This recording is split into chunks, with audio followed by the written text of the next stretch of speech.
last Sunday as well. You may have also seen the new outdoor Saints of Light Memorial. It's an LED sign and commemoration plaque in the columbarium that was consecrated on November the 7th. Let's see, design approval and placement of the new Backlit day school sign. We reviewed and chose a place for placement of the day school sign. Hopefully that will pick up some traffic on the Parker Road access. It's going to be backlit, very big. Hopefully that'll also bring in some additional income streams. Finally, as many of you know, this door here tends to have a lot of water intrusion. We've got a solution coming up, hopefully that will rectify that problem. It's going to be a canopy that will be over it that will help to eliminate that problem. And other than that, that's all from trustees.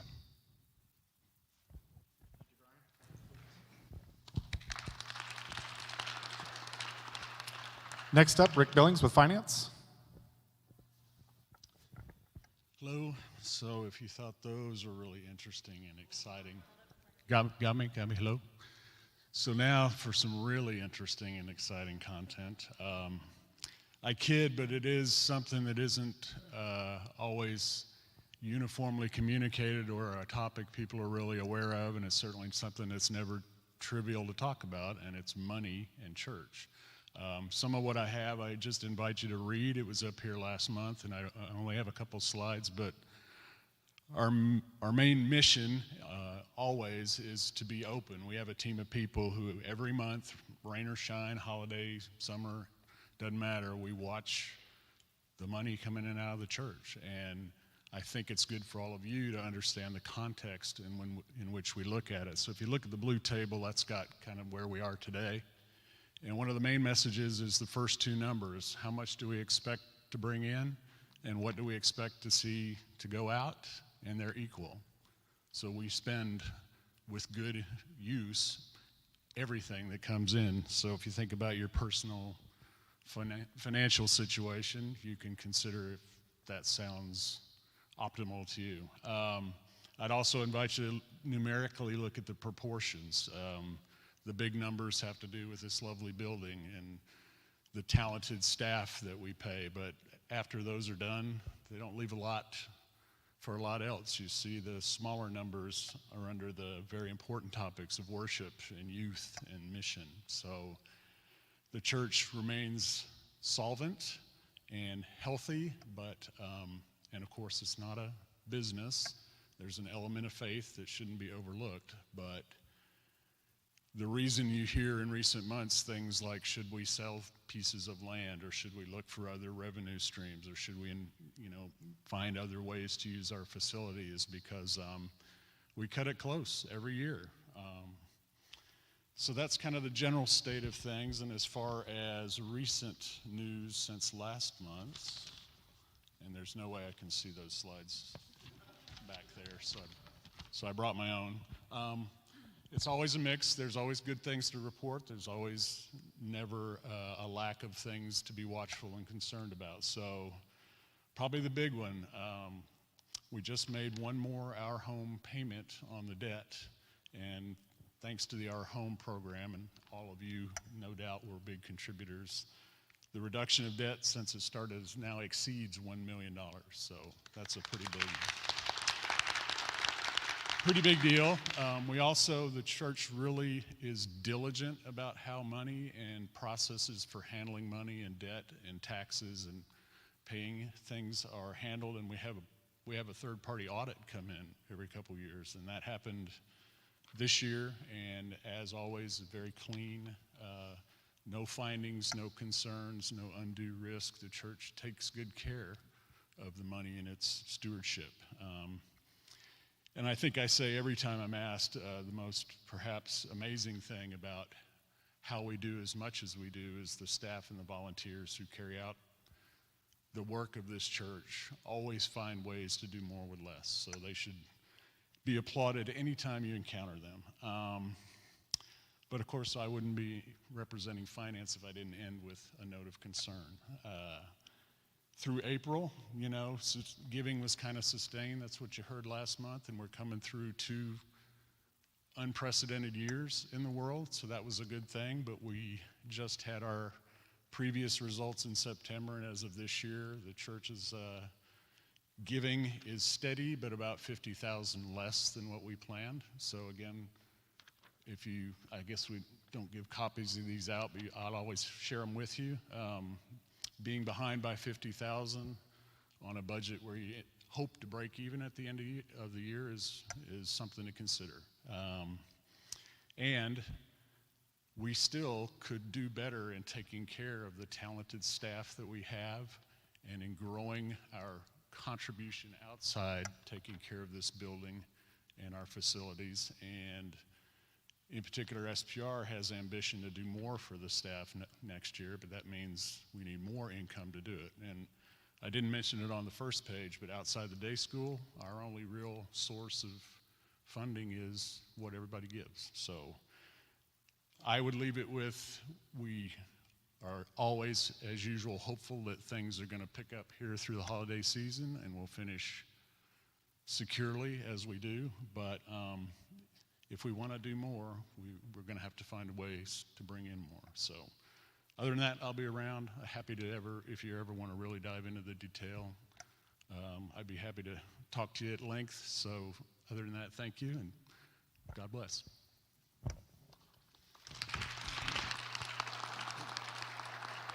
Order, point of order. Good evening. It's good to see you all again. Well, hello, Freeborn. If I'm not mistaken, it is the role of the Finance Committee, according to the Book of Discipline of the United Methodist Church, to shepherd the finances of the church and be sure that we are, in fact, well-funded. Is this correct, sir? Well, sir, I have a question for you and those on the Finance Committee.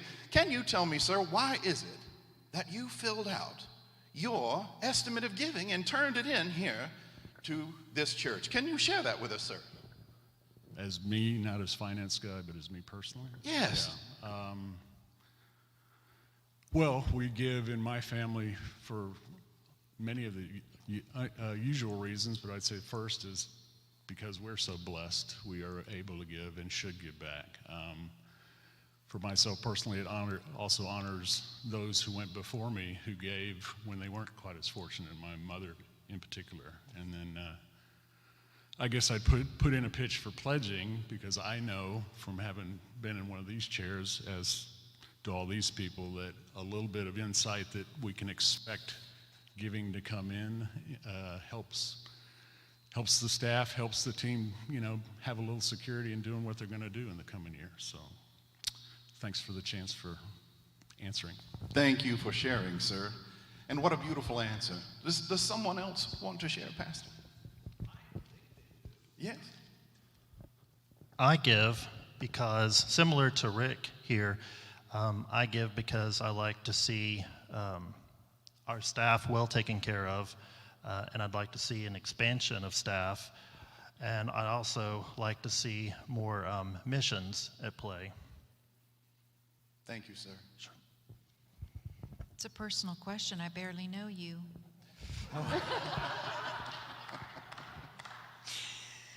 But I would, Gavin and I give for a lot of reasons.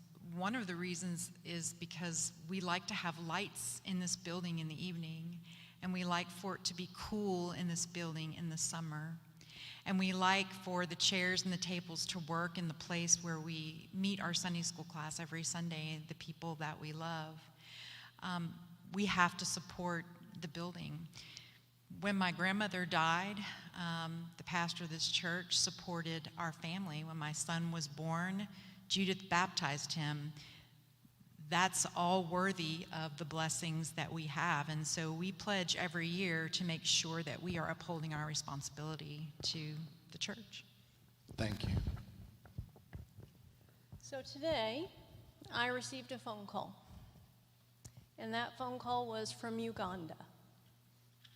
And because we had a mission market in Plano, Texas, there are women in Uganda blessing us and saying thank you to us because their families can have Christmas.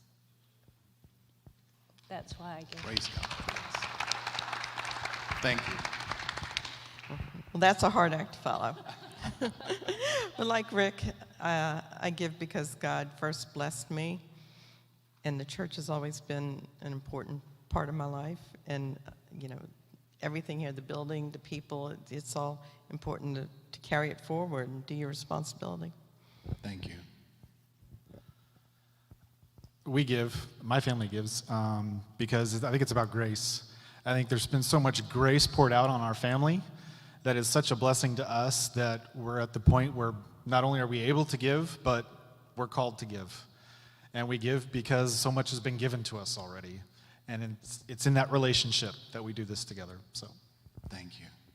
Thank all of you for your stories, these very personal stories. And each of you has a story that you could share. And this is a very difficult place to be in leadership of a church like this, and to sit here in front of you all and to share what's happening and to share these personal stories. Some of you who have been here for some time were once in these seats yourselves and followed through, and you're continuing to carry the mission on. Some of you may one day be in these seats. And friends, we have a gap we need to close, and we know we can do it. Some of you may have already filled out your cards and you may have already turned them in. Some of you may have friends you need to contact and remind them that the time has come. The pandemic is closing. We have work still to do. Your pastor shared with me a beautiful book about this church that showed 174 years of marvelous history of how this church has blessed and been a part of this community. And friends, that day has not ended. Let us continue the good work, and let us continue the fight together, because we will fulfill our mission to connect God and grace to self and to community. Thank you all. I'm so glad that I could be here with you. I must go and find Pablo now and make sure he hasn't done anything in the chapel. thank you, Freeborn.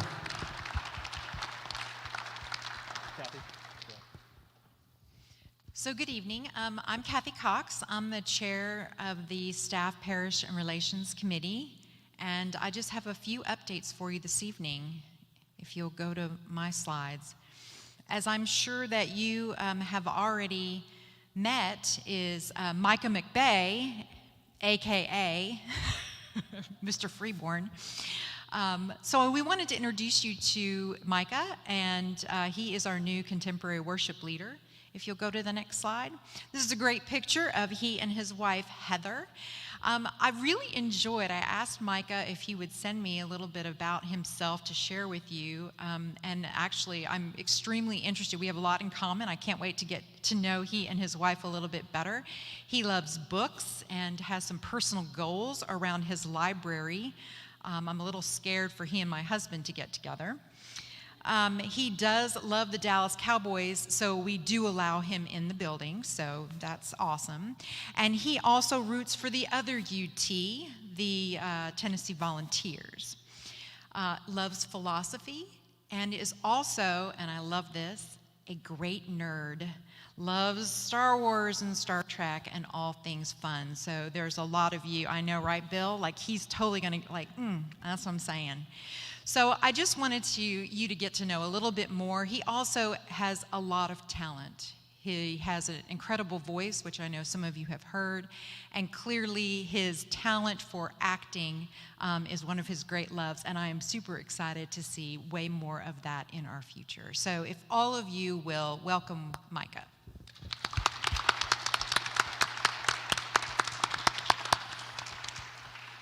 As you may or may not have heard, Greg Welsh is retiring later on in this year. He is our Director of Business Administration and has been an incredible resource for this church to some of the things that Mr. Billings mentioned earlier as we talked about budget. He does an incredible job of keeping our expenses under control and managing this church and the infrastructure around it. So just wanted to, number one, recognize him and give him a round of applause.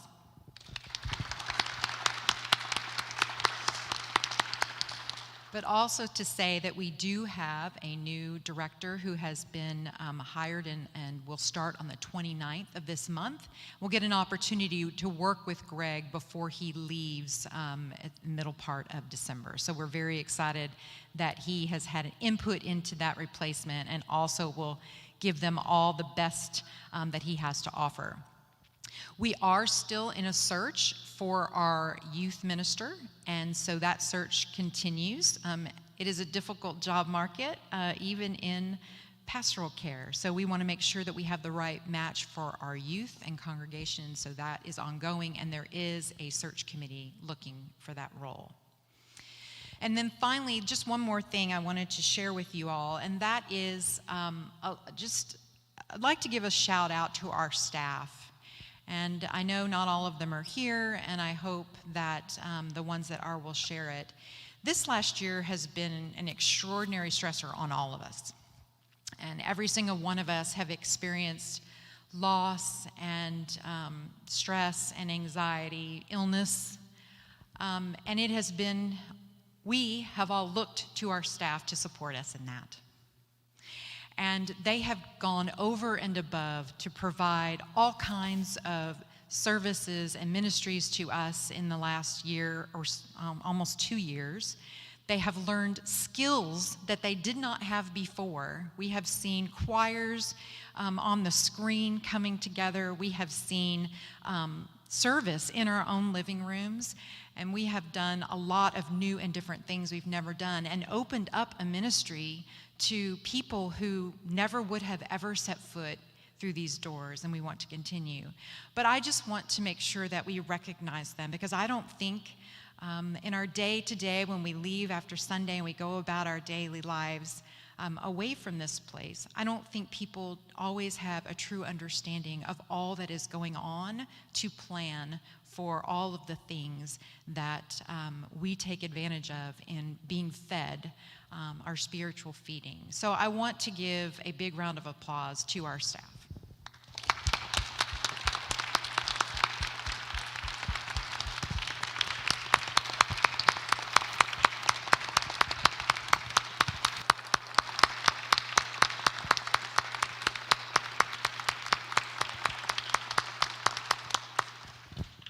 And that is all I have. Thank you, Kathy. Next up, I'll be going through some brief updates from the Long-Term Campus Sustainability Group, as well as Church Council. So the Long-Term Campus Sustainability Group, we are continuing to do our work in the background. We continue to get offers from builders of similar type rental home communities as we had with Next Metro. So we're continuing that conversation with different partners through our broker. We did sign an LOI with Embry, which is a similar rental home company compared to Next Metro. Basically, at this point, what we're expecting is that Embry will engage with the city of Plano to see if this will even get past the city council and the city planning and zoning committee. I don't know if any of you have read in the recent news in the last couple of months, but I forget which neighborhood it was, but it basically was a tie vote in P&Z and it didn't pass. So it's all being looked into. And then once we get that response, if it is positive from Embry, then we will continue forward in those discussions. Next, looking ahead, so we did have about a month ago now, we had a conference in Leawood, Kansas. So 5 of us went, Pastor Matt, Pastor Judith, Cammie went from the, I guess you could say from the district, and myself and then Keith Landau as laypersons. Basically what this was to kind of get an overview of the 400 largest churches in the United States. So these churches came from everywhere, Florida, Oklahoma, Texas, Ohio, you name it. We were from everywhere. And what we went through is we talked about the upcoming General Conference that's going to happen next year. As most of you probably heard a year or 2 ago, that got delayed. And that was a very divisive topic because of the LGBTQ+.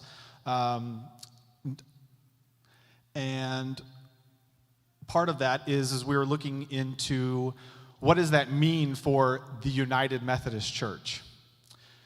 So we've already seen the Global Methodist Church kind of splinter off and kind of starting to do its own thing.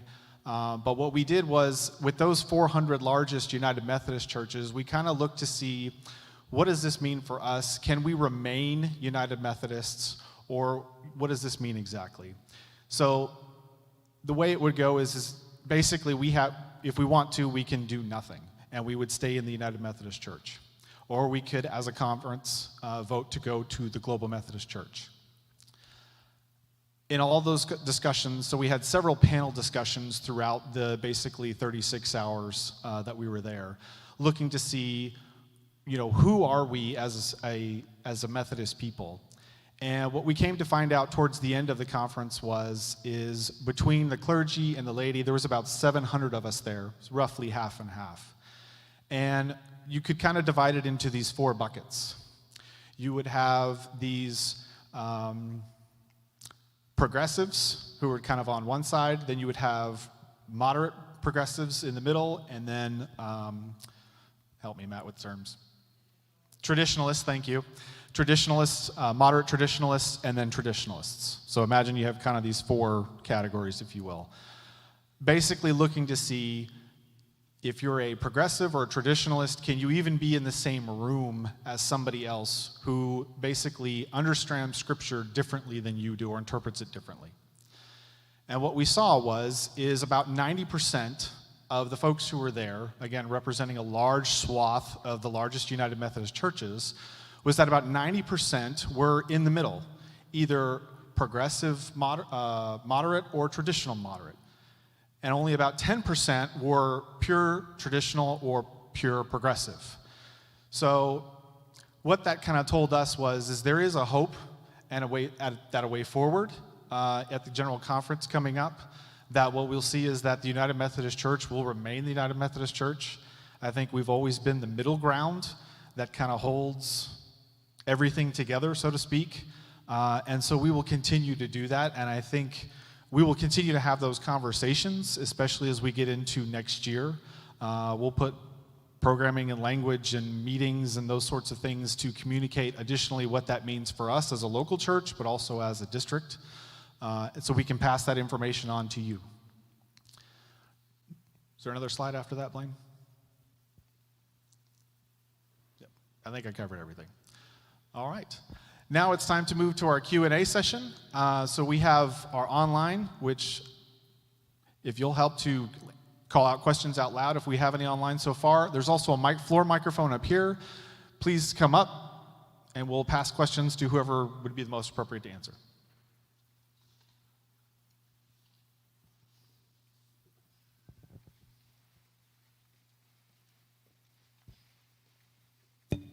It's fine. I'm Ron Samuels. Been here a while. Many years ago, over when we were on the 19th Street or whatever street that was, we had an issue with our parking lot, and it was falling apart. And so we tried to think outside the box.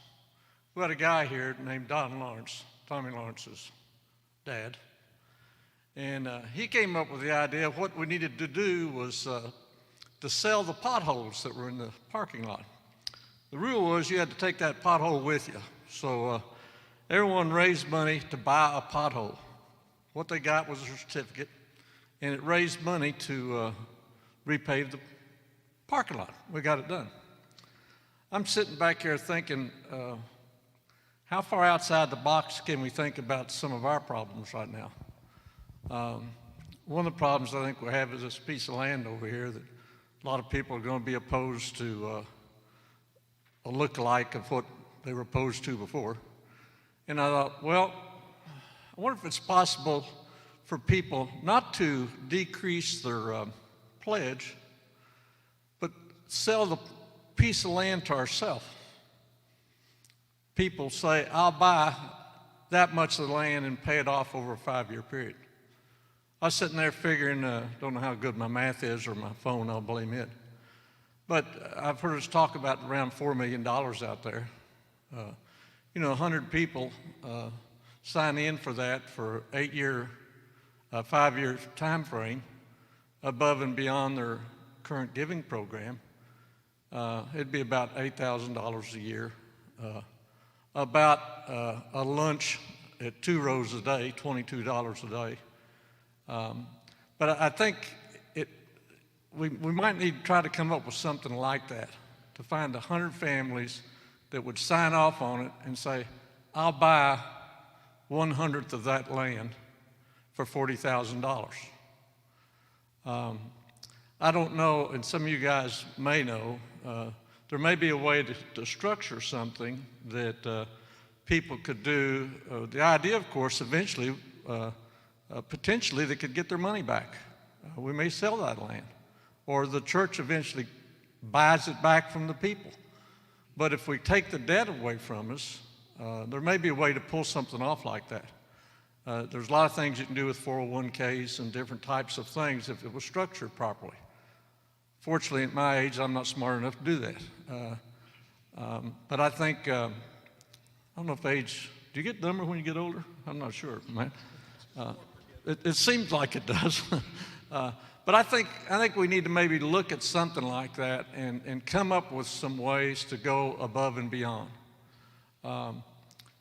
You know, I've held every position up there except missions. I dodged that, fortunately.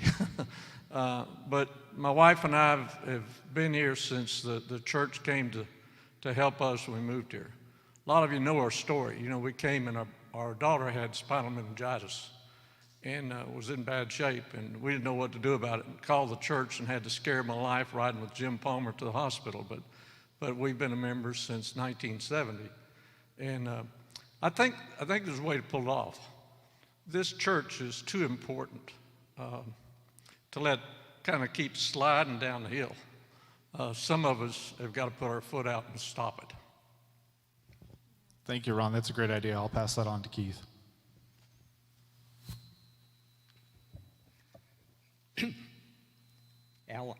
Alan Johnson. I'm an economist. Back of the envelope sitting back there, 13 acres, 40,000 square feet an acre is 523,000 square foot, which is $10 a square foot would be $5.2 million. Just saying. Second thing, I got to compliment you on some real good that I've seen in about the last 3 months. And it's going through the church. It's very positive. And that is, we're starting to celebrate things that we do. You're starting to see things in Matt's musings and other communications. It wasn't there before. It was, go do this, go do that. This is coming up. Now, over the last couple of months, we're seeing, we did this. We had this many people at this event. We just made $13,000. How many people showed up for recycling, which I didn't see up there? How many people's boxes of PX material did we send out? How many people did we help at People Who Love People? Very positive, very strong. The kind of things you could put out onto the lights monument out there. Last week we did this. Help to promote what's going on.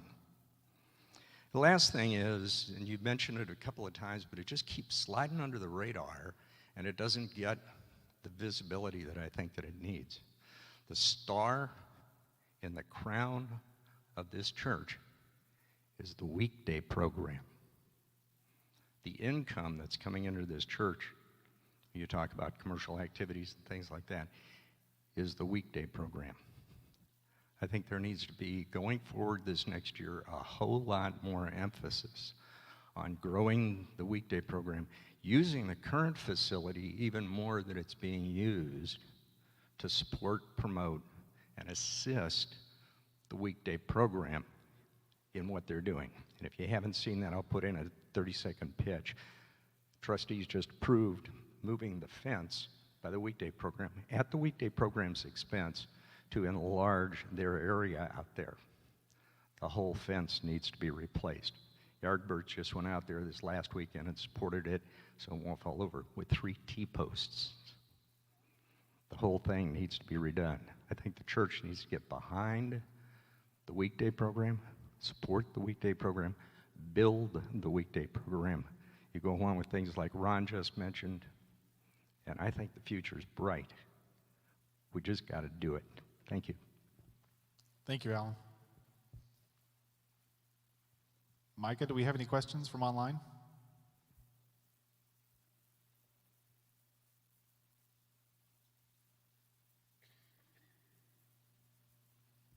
Any other questions here in the house?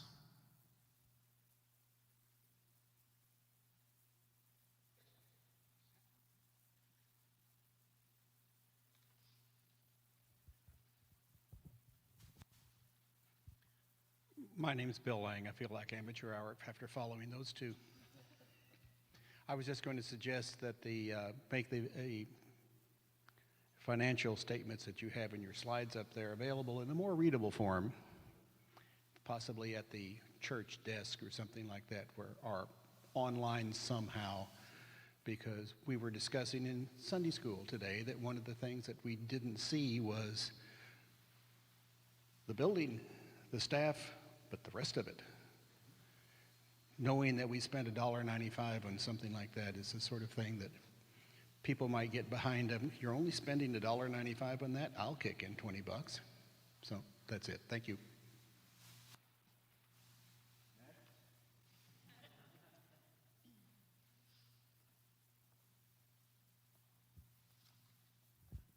Last call for questions.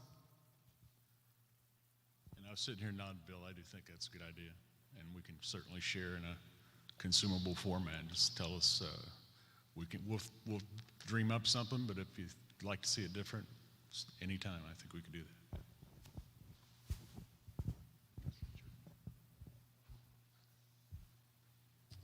that. Just to put in a exclamation mark on what the last 3 speakers said, on Tuesday, November 30th, we will have our church conference, and we will do that virtually, which is to say it'll be open to all, and it'll be shame on us if we don't lift up the real celebrations and the real accomplishments as a way of paving the road for the next set of accomplishments that we will do this next year. So that's November 30th with our new district superintendent, Reverend Deborah Hobbs Mason, who's upstairs, offices out of our building, but we'll have that virtually and available to all who want to be part. Thank you, Matt.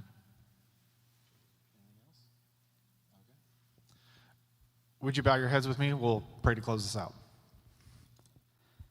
Heavenly Father, thank you for these, my brothers and sisters. God, thank you for the work that you give us to do, the ideas that you put in our heads, the hearts that we have for your ministry and for our love of you and for our service of others. God, take us from this place, open our hearts, open our minds, that we may be provocative to the world, that we may change the world so that it may know you. In your Son's precious name we pray. Amen.